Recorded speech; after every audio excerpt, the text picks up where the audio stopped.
Hi అండి. ప్రపంచంలో మారుమూల గ్రామాలలో ఎన్నో దేవాలయాలు వెలుగులోనికి రాకుండా అలా మరుగున పడి ఉన్నాయి.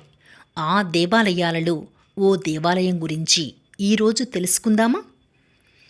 గుంటూరు జిల్లా సత్తెనపల్లి మండలం సత్తెనపల్లికి సుమారు 5 కిలోమీటర్ల సమీపంలో లక్కరాజు గార్లపాడు గ్రామంలో ఉన్న శ్రీ పట్టాభిరామ దేవాలయం దేశంలో ఎక్కడా లేని గుర్తింపును పొందింది. ఏకశిల మీద రాముడు, సీతాదేవి, లక్ష్మణుడు, భరతుడు, శత్రుఘ్నుడు, ఆంజనేయుడు వీరంతా ఒకే రాతి మీద కొలువై ఉన్నారు. ప్రపంచంలో మరెక్కడా ఇలాంటి విగ్రహం లేదు. దాదాపు ఈ దేవాలయానికి 2000 సంవత్సరాలకు పైగా చరిత్ర ఉన్నట్లు అంచనా ఉంది.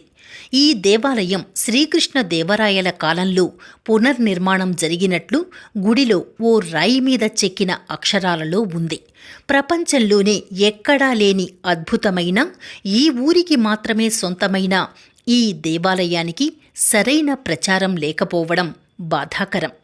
మారుమూలలో ఉన్న ఇలాంటి మహిమాన్వితమైన దేవాలయాలను కూడా పునరుద్ధరించాలని పాలకులను వేడుకోవడం తప్ప మనమేం చెయ్యగలం?